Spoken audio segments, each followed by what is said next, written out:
Ok, disculpen un poquito la tardanza, pero bueno, vamos a comenzar. Ya saben, me presento, mi nombre es María Eloísa Ortiz Fuste, soy licenciada en quiropráctica y en esta ocasión vamos a hablar de las lesiones en el coxis. Si solamente vamos a hablar de las lesiones, no vamos a abarcar tratamiento ni nada, únicamente las lesiones, para que ustedes conozcan bien primero dónde es el coxis y después las lesiones más comunes y las un poquito atípicas que llegan a aparecer en ocasiones en la consulta, ¿no? Entonces, ok. Entonces, vamos a ver que coxis sí tiene un término, son muy pocos los huesos que derivan de algún término. El coxis sí deriva de la palabra griega, esa palabra que obviamente no sé pronunciar, por la similitud que existe entre el pico del pájaro cuco, que es un pajarito un endémico de Grecia, entonces es un pajarito muy pequeñito, y el conjunto de huesos que forman la parte terminal de la columna vertebral. Entonces, ese pajarito tiene un piquito en forma de coxis, ¿no? O el coxis está en forma del pico de este pajarito, ¿no? Más aparte del coxis, pues es la culminación de nuestra columna vertebral. Recordemos que cuando estamos en el vientre, el coxis o toda la columna forma una cola, al final de cuentas, ¿no? Entre los primeros 3 meses de embarazo, pues esta cola va desapareciendo y el coxis nos recuerda que es un vestigio de una colita que de alguna ocasión en el vientre pues tuvimos, ¿no?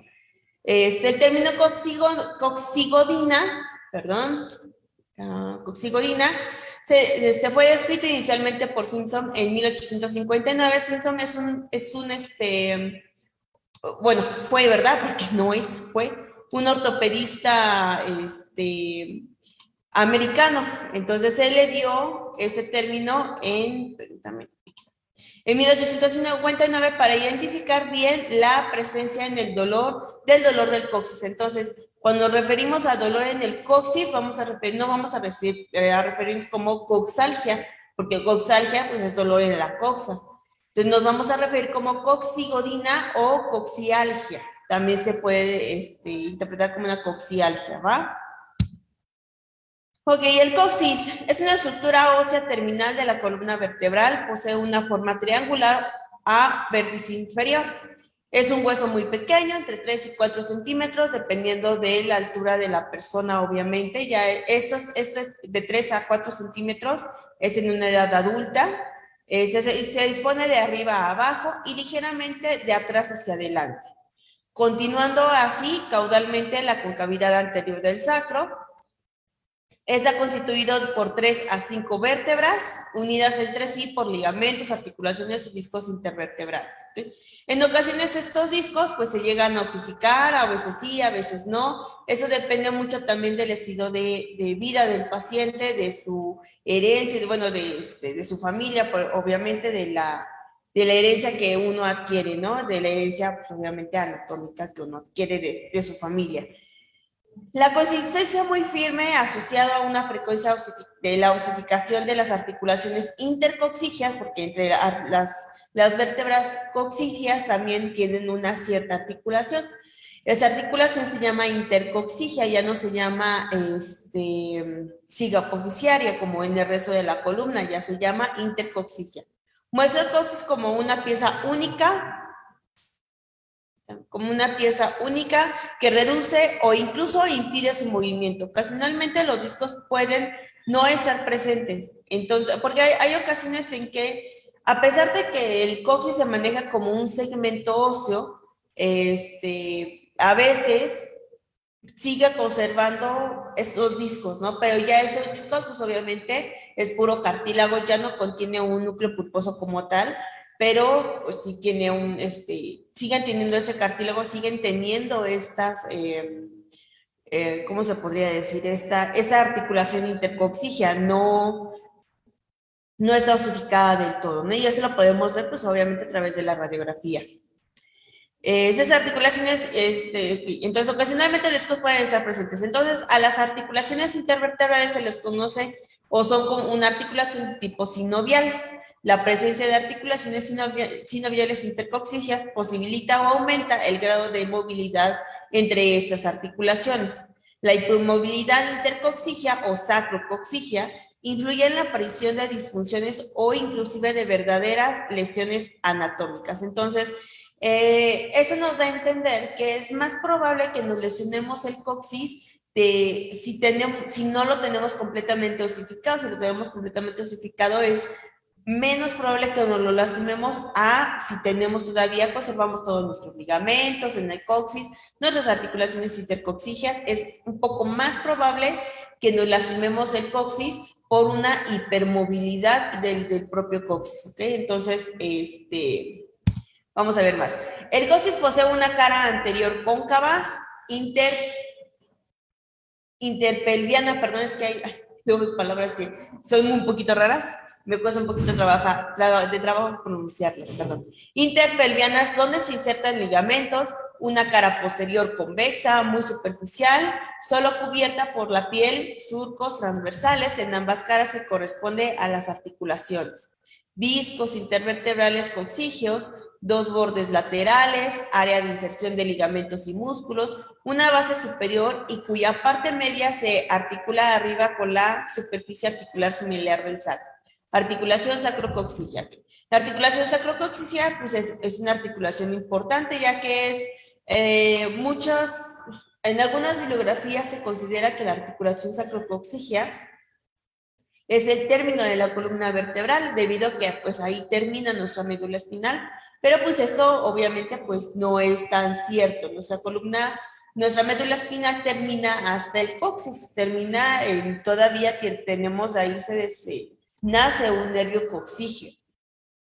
Muchos terapeutas no lo toman en cuenta, o muchos doctores no lo toman en cuenta, pero ese nervio coxígeo es muy importante, ya que es la culminación de nuestra columna vertebral, la culminación de nuestra médula espinal. La médula espinal termina en la cara anterior de nuestro coxis, en pura dura madre, en un filum terminal. Entonces, ese es nuestro nervio coxígeo. Más aparte del coxis, sirve para muchas cosas, no nada más sirve para...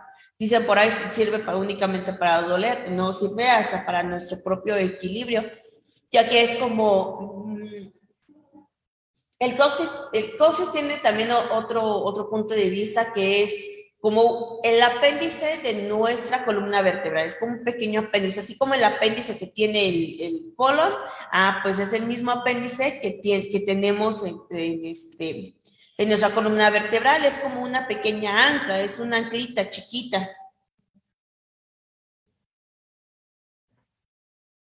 El resto de la base, alerones, laterales, permanecen libres. Un vértice inferior, área de inserción de músculos.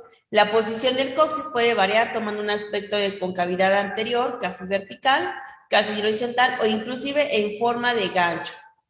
Esa forma de gancho no es muy normal en el coxis. Yo personalmente encuentro que la posición del coxis más habitual es en una concavidad anterior, porque es lo que yo he visto más, o es lo que he notado más. Esto personalmente pues es de mi parte. Es lo que yo más he visto en mi consulta. Son muy, muy raros los coxis que llegan hacia posterior, o que llegan totalmente o rectos, ¿no? Casi siempre la mayoría son hacia anterior. Esa es la posición más habitual, pero no porque sean anterior quiere decir que esta sea la explicación del dolor en la espalda baja, por ejemplo, de mi paciente, ¿no? O la disfunción de su suelo pélvico. Debemos de ver más allá. Okay. El coxis, como les mencionaba, tiene funciones. Tiene funciones al pararse y al sentarse. Los movimientos del coxis, según que el paciente esté parado o sentado, es parado. Tiene una flexión, un movimiento del coxis en dirección hacia anterior. Es normal que el coxis esté hacia anterior cuando estamos parados. Se trata de una función activa producida por contracción del músculo elevador del ano. Recuerden que hay músculos del suelo pélvico que también nos permiten estar erguidos, que son gravitatorios.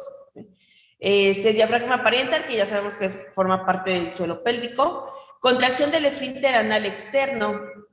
Extensión de movimiento del coxis en dirección posterior. Es una acción pasiva que sucede por la relajación de estos músculos, el aumento de la presión intraabdominal en la defecación, el trabajo al momento del parto. Que en el momento del parto también las mujeres tendemos a lesionarnos el coxis, también es en otro vientre, pero ahorita vamos a ir a esa parte. ¿Okay? Entonces, ya sea por una contracción o por una acción pasiva, principalmente de estos dos músculos, tiene esa función parado, ¿no?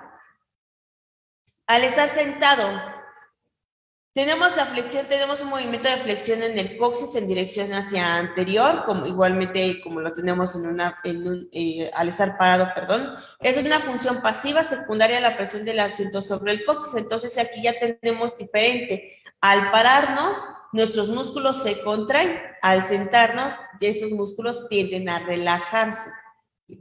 La extensión de movimiento del coxis en dirección posterior es también una acción pasiva, secundaria a un aumento de la presión del asiento sobre el contenido pelviano y abdominal. El estudio de la función del coxis es la posición sentada, es más importante que la posición parado, dado que habitualmente la coxigodina aparece o se exacerba al permanecer sentado. La coxigodina mejora en la posición parado o acostado.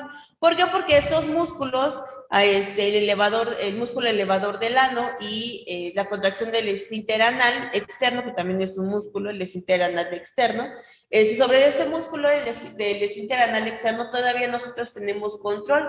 Recuerden que pues, el ano es la culminación de nuestro tubo digestivo. Entonces, al principio y al final de ese tubo digestivo nosotros tenemos el control. En el músculo elevador del ano no tenemos control, obviamente, porque es un músculo más visceral, por así decirlo, pero sí tenemos control sobre el esfínter anal externo. Entonces, cuando nos paramos, no hacemos tanta presión sobre nuestro sacro, sobre nuestro sacro, pero no hacemos tanta presión sobre nuestro coxis, que al sentarnos, a pesar de que nuestro coxis se encuentra todavía hacia anterior, pero al sentarnos se va ligeramente hacia posterior. Entonces, al sentarnos y nuestro coxis dirigirse hacia posterior, tendemos a hacer una presión sobre él, sobre la mayoría de los músculos del piso pélvico, entonces solemos tener un dolor que se llama coxigodina, acuérdense. Entonces es por eso mejor estar parado que estar sentado, las personas que realmente se han lastimado y se han lesionado el coxis.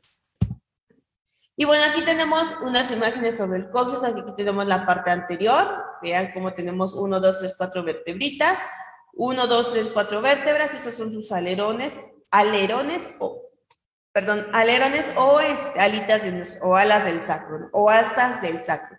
Del coxis, también se llama así, astas del coxis. Que realmente esto es lo que nosotros palpamos en quiropráctica. Yo les enseño a palpar el coxis, a hacer marcaciones sobre el coxis en la radiología para saber si este coxis está en flexión, si está muy hacia anterior, si está hacia posterior. Aquí tenemos una imagen en la vista lateral de nuestro coxis. Aquí termina nuestro sacro. Y aquí tenemos todo nuestro coxis. 1, 2, 3, 4 vértebras coxígeas. Okay. Y aquí tenemos la disposición del coxis a concavidad anterior y en la imagen B a concavidad horizontal. Entonces, vean cómo está dispuesto.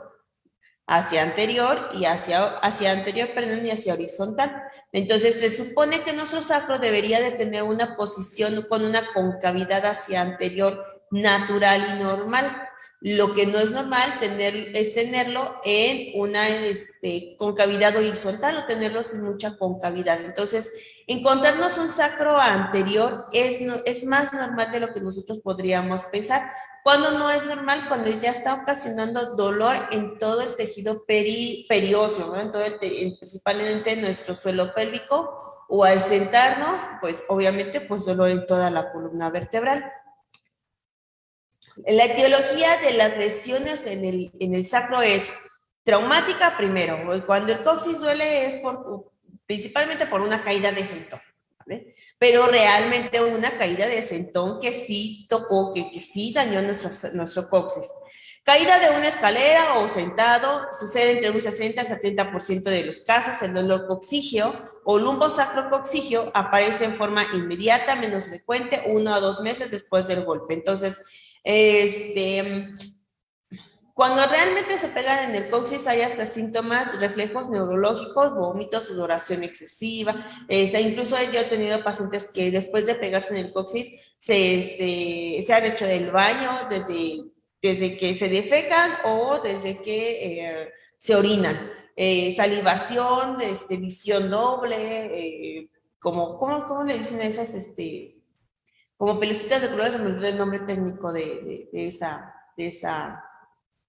cuando vemos como pelucitas de colores o puntitos de colores alrededor. Dolor de cabeza, cayeron de sentón, no sé, desde ahí tienen migrañas, ¿no? Y el dolor pues no desaparece inmediatamente, 1 o 2, incluso hasta 3 meses después el dolor vuelve a aparecer, como si se hubieran pegado, como si se hubieran caído, como si recién se hubieran dado el sentón, ¿no? Entonces el dolor sigue por muchos meses.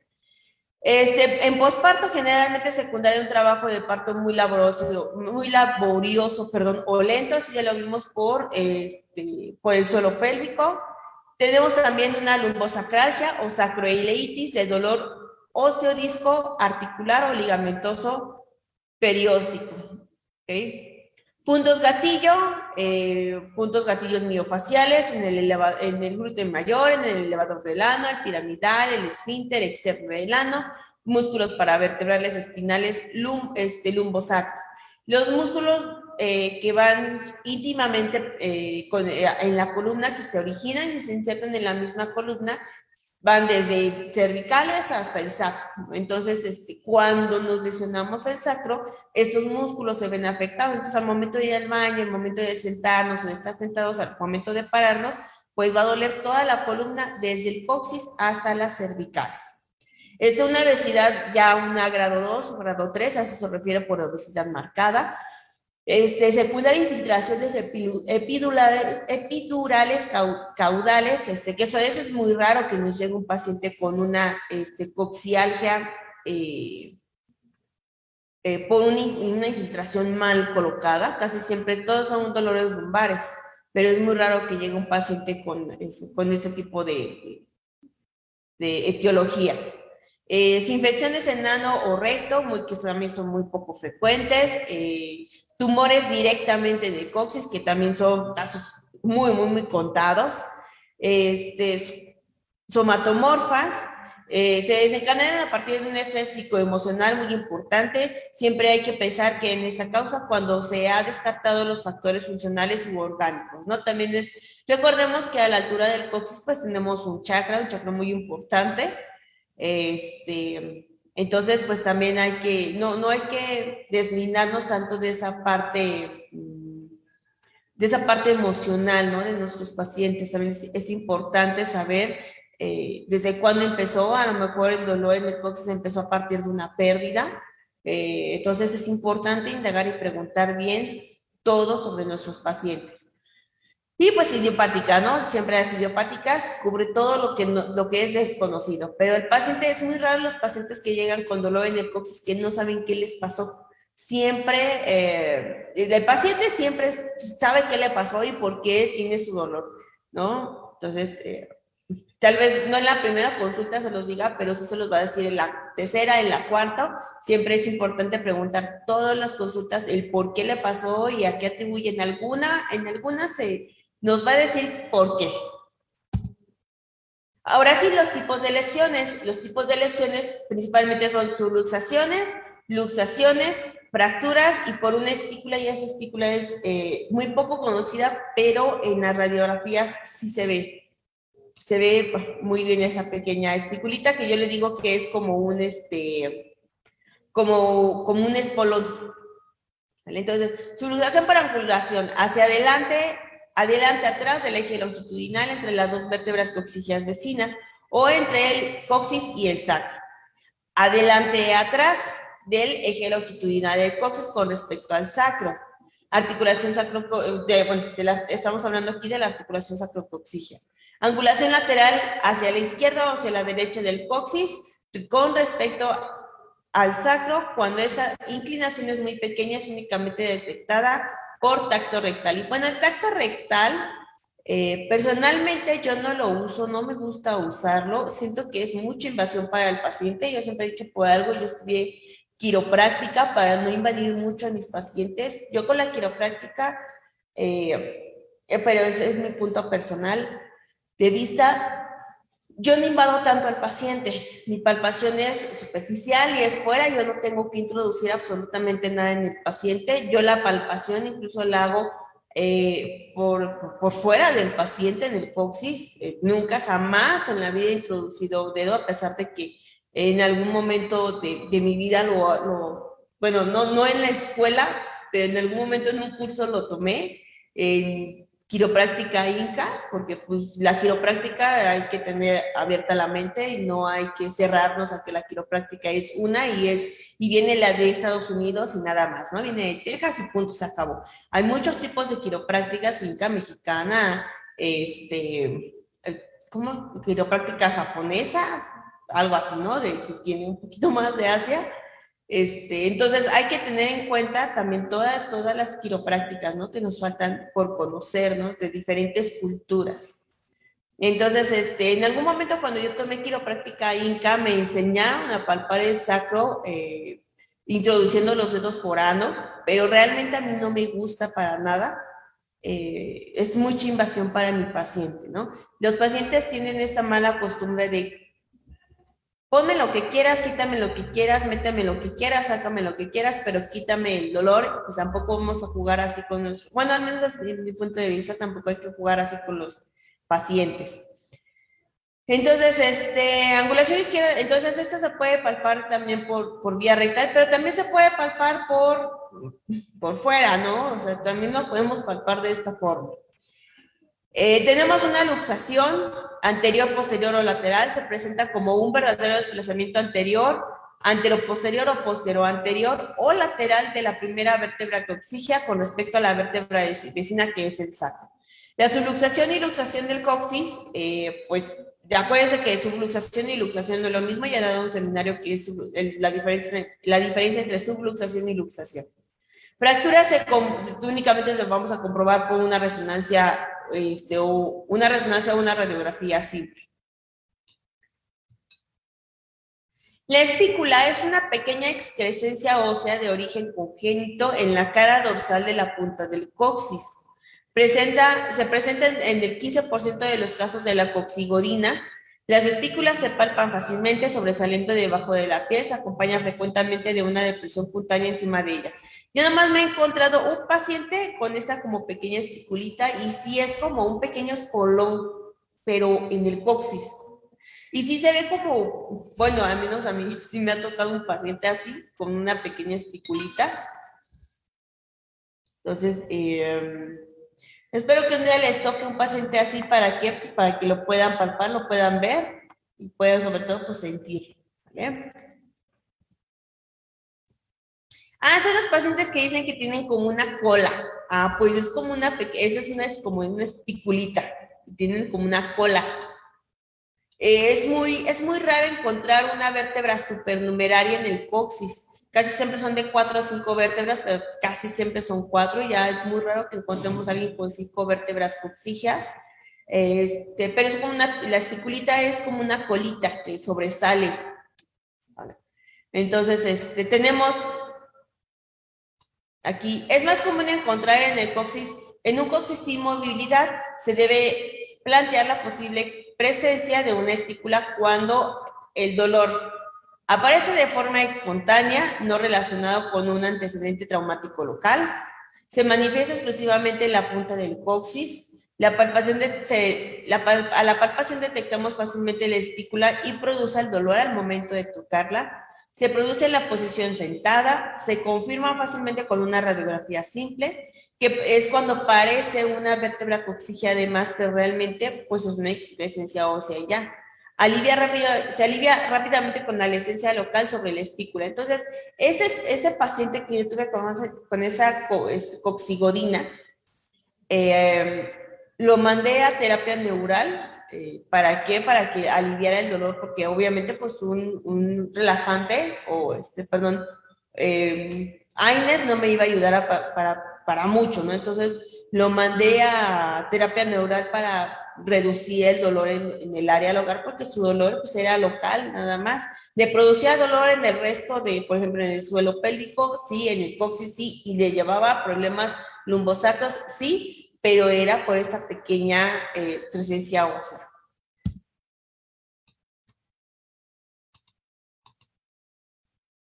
Okay.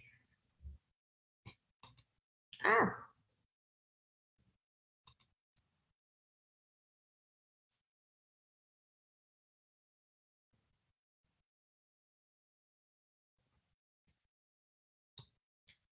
entonces los síntomas de una coxigodina. Principalmente dolor espontáneo al sentarse en la zona coxigia, que mejora al pararse, constituye el síntoma predominante, ¿no? Siempre es ¿cómo te duele sentado? No me puedo ni poner de un lado ni del otro, puedo acostarme, pero sentado no puedo estar para nada.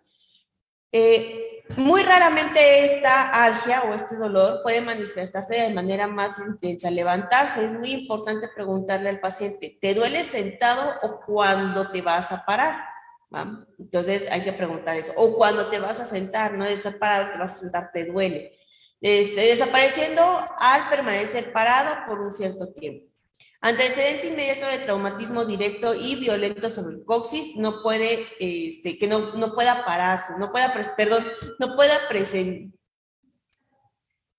no puede estar presente, ¿no? En el, no puedes, bueno, no puedes ni estar sentado, ni parado, ni acostado, ni en ninguna posición, porque obviamente el traumatismo causó un problema en el coxis.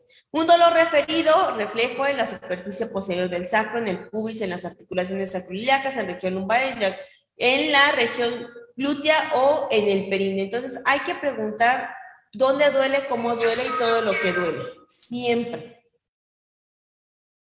Siempre acuérdense que es tipo de dolor, si es continuo, si es intermitente, si es local, o si irradia y hacia dónde va a irradiar el dolor.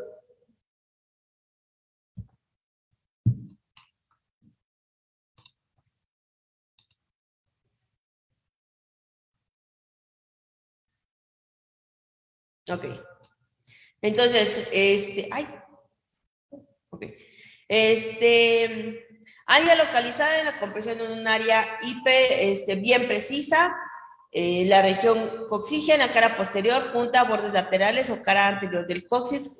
Nada más esto es por configuración de tacto rectal, no es tan cierto porque yo les enseño a palpar el coxis superficialmente, ¿vale? Por tacto rectal no les enseño a palpar absolutamente nada, pero eso es por mí porque no me gusta realmente palpar el coxis de esta forma. Dolor en la compresión en la interlínea sacrocoxígea, es decir, en la articulación sacrocoxígea, contracción, acortamiento con o sin puntos gatillos miofasciales, ya vimos en dónde son los puntos gatillos, principalmente en los músculos glúteos, es donde vamos a encontrar esos puntos gatillos. Contracción, acortamiento o con o sin puntos gatillos miofasciales de uno o ambos músculos piramidales. Recordemos que el piramidal está casi tiene su inserción, está unos cuantos milímetros de tener su inserción en una de las caras laterales del coxis. Entonces, una irritación en el piramidal también lo podemos atribuir pues un poquito a nuestro coxis, ¿no? Contracción espástica de los músculos elevador del ano, el tacto rectal confirma la tensión del diafragma perianal o presencia de un cordón duro, muy doloroso, generalmente lateralizado, o tenemos pruebas ortopédicas para checar, ¿no? Todo este conjunto de músculos que forman el piso pélvico.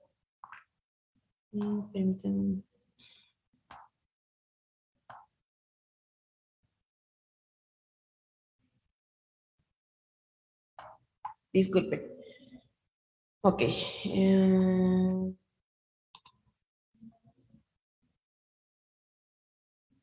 Ok. más puntos sobre los signos en una coxigodina. Algias reflejas, es que le quiero poner la palabra alergias, perdón.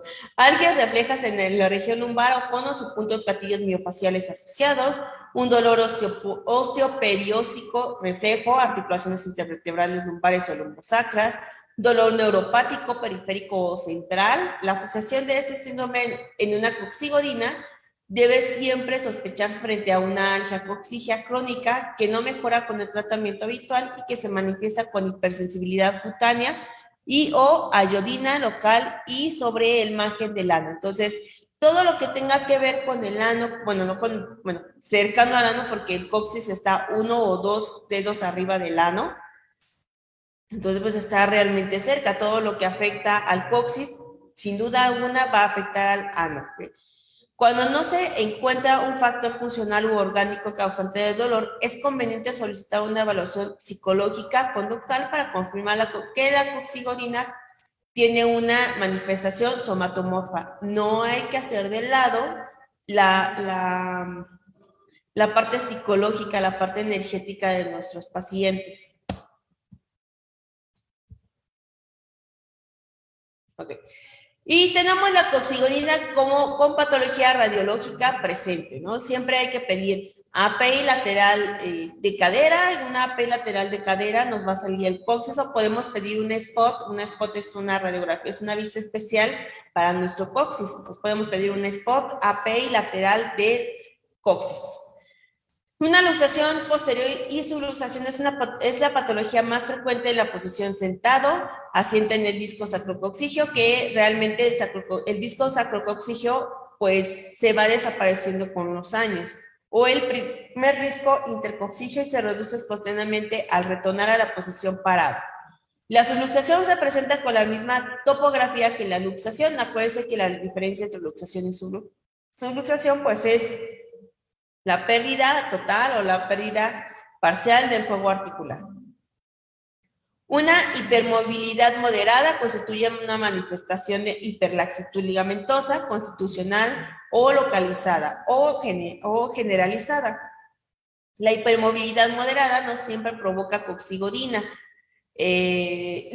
Luxaciones asociadas con hipermovilidad marcada, detona inestabilidad coxígea. Una espícula coxígea, esa pequeña excrescencia ósea de origen congénito y bastante excepcional, se localiza en la cara dorsal de la punta del coxis. Entonces, volvemos a retomar del por qué duelen los coxis, de los principales lesiones en nuestra coxis: luxación, subluxación, una hipermovilidad moderada o marcada en nuestro coxis, que todavía tenga sus discos articulares o no. Es muy importante para saber si nuestro coxis está más propenso a lesionarse o no. Y una coxigodina sin imágenes, pues todo obviamente pues va a ser más sintomatológico, ¿no? La ausencia de imágenes radiológicas patológicas en la posición sentada es bastante frecuente. El terapeuta debe investigar entonces otras etiologías como una discitis, inflamación interdiscal coxígea, una bursitis, porque en el coxis todavía tenemos bursas. Acuérdense que las bursas es una como serosa que sirve para darle espacio entre músculo y músculo, o músculo y piel, o músculo y grasa, ¿vale? Se asocia al dolor coxígeo de cualquier otra causa. En tesis, por ejemplo, inserciones en el ligamento sacrotuberoso. El sacrotuberoso es una forma de palpar el coxis también. Dolor referido, un dolor reflejo originado en una sacroileitis, en una lumbosacralgia o en puntos gatillo miofaciales. Es un dolor psicógeno, neurosis, síndrome depresivo, es la sintomatología del paciente o el estado de ánimo del paciente, como esté psicológicamente, también es muy importante. Es permanente y no mejora con cambios de posición. El terapeuta piensa en este cuadro cuando ha descartado cualquier otra causa orgánica. Entonces,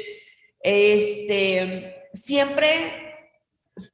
Bueno, la parte psicológica del paciente no debemos de dejarla al último, aunque se sugiere en esta parte de la coxigodina, porque Casi siempre es por un traumatismo. El 70% de nuestros pacientes que llegan con una coxigodina va a ser casi siempre por un traumatismo. Entonces, después pensamos en todo lo local, todo lo tejido blando que rodea nuestro coxis. Y al último, pues pensamos en esta parte psicológica de nuestro paciente, ¿no? A lo mejor por una pérdida, desde ahí tiene dolor en el coxis y nosotros tratando problemas que ni existen.